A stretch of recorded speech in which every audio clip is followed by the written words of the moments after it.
Just because a project is big does not mean it's hard, and that is the case with our brand new queen bed. We're so excited to finally get our mattress off the floor and have it in a proper bed frame, and we did that with the help of Kreg Jig and their amazing pocket hole system. And right now you can get their K4 and K5 pocket holes on sale for $20 or $30 off. So come along and let me show you how we did our bed.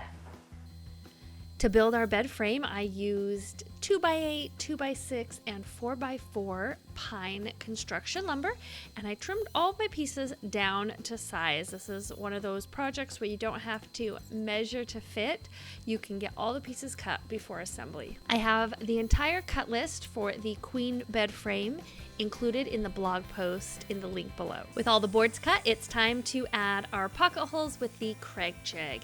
I'm using the K5 master system here, which is great for doing a repeatable pocket hole on this 2x material. You can also do the same thing with the K4 pocket hole jig, and both of these are on sale with the promotion through the end of the year. And now it's time to assemble. For the footboard, I'm using the 2x8 boards between the 4x4 boards for the legs. And I have those set so that they are flush with the back of the 4x4 post, and they're set down 1.5 inches from the top to allow for a little bit of design element. Now, all of these are attached with 2.5-inch pocket hole screws through the pocket holes that were pre-drilled. The pocket holes were drilled for 1.5-inch thick material, and even though we're going into a 4x4 post, that's still going to give us a really nice tight hold. I did have some challenges with clamps on the very large construction boards, so I was able to kind of make it work by clamping the items to my bench top, since the Kreg corner clamp did not work with the 4x4 posts. The headboard for the bed is also 2x8 boards in between a 4x4 post for the leg. Now for the top 2x8 boards that are making up the headboard, I actually set them back from the front of the 4x4 post 1/2 inch, and I just used a scrap of 1/2-inch plywood as my measuring, and then clamped again to my work surface in order to get a nice tight fit on those. And I repeated that for the top 3 2x8 boards. Now for the bottom 2x8 board, I did set this one flush with the edge of the 4x4 post because the 2x8 down there is actually holding the mattress.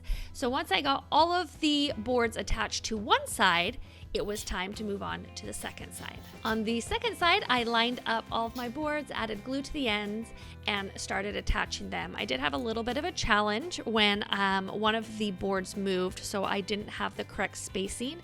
I was able to reposition it with a little bit of clamp work to push it back to where it needed to be, and then I was able to attach it. So just watch out. I probably should have cut some additional 2x4 posts that I was using as spacing in order to keep it where it was supposed to be while I was securing it. And now it's really starting to look like a bed frame. To cap off those posts, I used the 2x6 board, and I just attached it to the top of the 4x4 post with a lot of wood glue and some 2-inch finishing nails. And these are flush with the back of the headboard as well as the back of the footboard. And then I did add a round over to the top of this board. Because the 2x6 board already had a little bit of a round over, I mostly just had to clean that up and round over the ends that were cut. With the headboard and footboard done, it was time to work on the rails. Now the rails are made up of a 2x8 board and a 2x2 board. And the 2x2 board is glued and nailed into place on top of this 2x8 board, and then added security. I put a lot of screws. I use the 2.5-inch pocket hole screws because they are self-tapping. They were able to really go in cleanly without splitting any of the wood, and I spaced those about every 5 to 6 inches all the way down the rails to make sure that those were not going anywhere. I also added 2x4 center posts to the middle of the queen bed to give us a little bit extra sturdiness there, and this has a foot in the middle, and this is all just made from a 2x4. For the foot, I did add pocket holes to both sides.